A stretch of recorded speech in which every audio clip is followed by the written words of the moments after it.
Hello à toi et bienvenue dans cette vidéo où je vais t'apprendre à réaliser un petit pompon comme celui-ci. Donc moi personnellement, je m'en sers pour faire des petits marque-pages. Voilà, donc je vais t'apprendre à réaliser ce genre de pompon aujourd'hui. Alors, pour commencer, niveau matériel, on va avoir besoin d'un morceau de carton comme ceci. Donc la taille, comme tu peux voir, c'est la taille du pompon. Donc si tu veux le faire plus grand, n'hésite pas. Si tu veux le faire plus petit, n'hésite pas également. Moi, c'est 8 cm de hauteur. Et en largeur, j'ai mis environ 5 cm. Sache que c'est pas obligé d'en avoir autant. Voilà, donc ça, c'est toi qui vois. Et enfin, pour réaliser le pompon, tu peux le faire soit au fil à broder, donc comme j'ai utilisé ici, ou alors tu peux également prendre de la laine toute simple, voilà.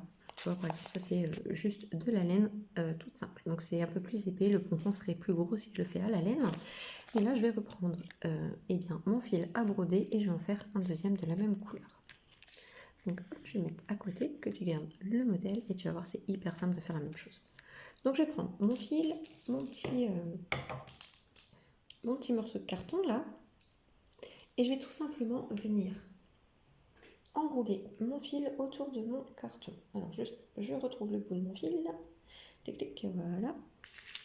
Donc je viens placer l'extrémité du fil en bas, en laissant dépasser un petit peu, puisqu'on va de toute façon on va venir faire une petite coupe à notre pompon. Et là je vais tout simplement venir enrouler le fil autour du carton. Donc hop, je le mets de côté exprès pour que tu puisses bien voir. Donc ça donne ça. Et là je vais venir enrouler autant de fils que j'ai envie. Disons que plus il y aura de fils et plus le pompon sera gros. Donc là après, c'est toi qui vois. Sache qu'il faut encore un peu de fil pour faire les différents nœuds, etc. Donc là, je vais arrêter là, puisque de toute façon après, j'ai plus de fil. Soyons honnêtes. Hein. Donc là, je vais venir couper. Hop, voilà. Et donc là, ça fait ça sur mon carton. Donc là, ce que je vais faire, c'est que je vais prendre un bout de fil. Voilà. Je vais venir le passer entre mon fil et le carton. Donc en faisant en sorte qu'il y ait bien tous les fils dans mon petit tas là en haut. Voilà. J'amène ce fil en haut, là, bien en haut. Et là, je vais faire un nœud. En fait, je vais faire le nœud qui est juste là en haut. Donc là, hop. Voilà. Donc, tu le verras peut-être pas en caméra, mais je vais faire le nœud parce que sinon, dans la caméra, j'ai galéré à le faire. Allez, je vais quand même tenter. Hop, on va venir faire un nœud simple. Hop, voilà. Je serre bien fort.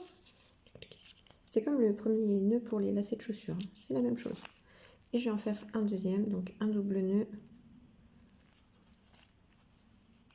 Voilà, et je vais venir serrer fort également. Si j'arrive à ne pas dépioter tout mon fil. Alors, on recommence. En fait, j'ai pas beaucoup d'espace entre la caméra et la table, donc j'ai un peu de mal à le faire. Voilà, et on serre. Voilà, donc là mon nœud du haut est fait. Donc je vais essayer de le mettre bien en haut. Garder les deux fils bien sûr avec.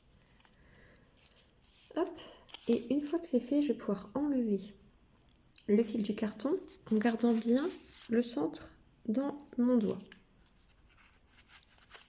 Voilà, donc là je garde bien le centre parce qu'en fait tout simplement je vais venir couper ici en bas, là où j'ai laissé mes deux morceaux.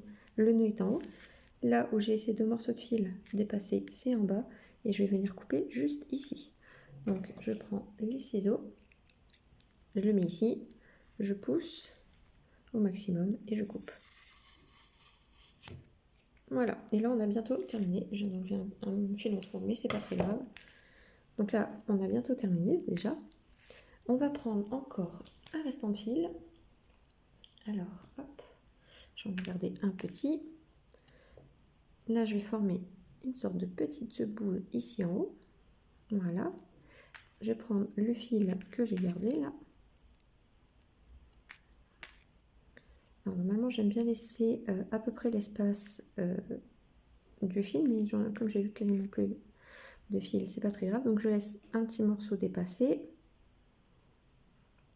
Et là, je vais venir enrouler mon fil autour de la petite boule là que j'ai créée. Voilà, je viens vraiment l'enrouler tout autour. Voilà, donc je fais quelques tours, je ne suis pas obligée d'en faire beaucoup. Ça dépend surtout du fil que vous avez.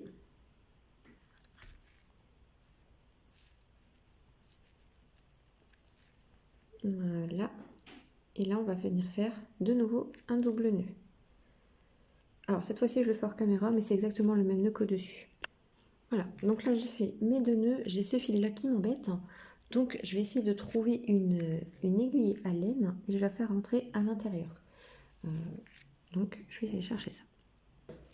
Donc là, tout simplement, je vais venir planter mon aiguille dans mes nœuds là. Hop, je vais forcer un petit peu. Voilà. Donc là, on voit que l'aiguille est dans mon fil. Je vais forcer encore un peu. Je vais rentrer le fil à l'intérieur. Et je vais faire descendre l'aiguille. Hop, jusqu'à prendre le fil. Tu vois, le fil, il vient vraiment avec. Hop, voilà.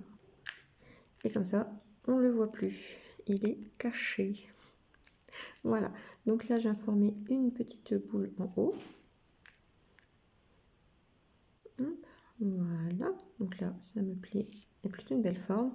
Là je vais venir brosser avec mes ongles, avec mes doigts, mes petits fils là, et je vais venir leur faire une petite coupe ici en bas pour que ce soit à peu près de la même taille. Et voilà. Donc là ça me plaît plutôt bien. N'hésite pas à reformer un petit peu et voir, bon voilà, et ça dépasse encore un petit peu, mais je suis pas coiffeuse, donc ce sera très très bien comme ça. Voilà, donc là on a 2 pompons, on peut exactement faire la même chose avec le fil de laine, donc je te montre tout de suite le résultat avec de la laine. Donc avec de la laine, ça donne ça, donc tu vois c'est un petit peu plus épais quand même, donc c'est à toi de voir ce que tu préfères. J'aime beaucoup les deux, en fait, tout dépend un peu ce que tu veux réaliser. Voilà. Donc ça, je vais m'en servir pour faire des petits marque-pages, je pense, décorer de jolis dessins, peut-être avec du mandala ou alors avec du dessin zen. En tous les cas, si vraiment ça t'a plu et si tu veux savoir sur quoi je vais les utiliser, je t'invite à t'abonner à la chaîne puisque on viendra forcément réaliser les marque-pages ensemble. Voilà. Donc je te fais des gros bisous, n'hésite pas à t'abonner et je te dis à très vite.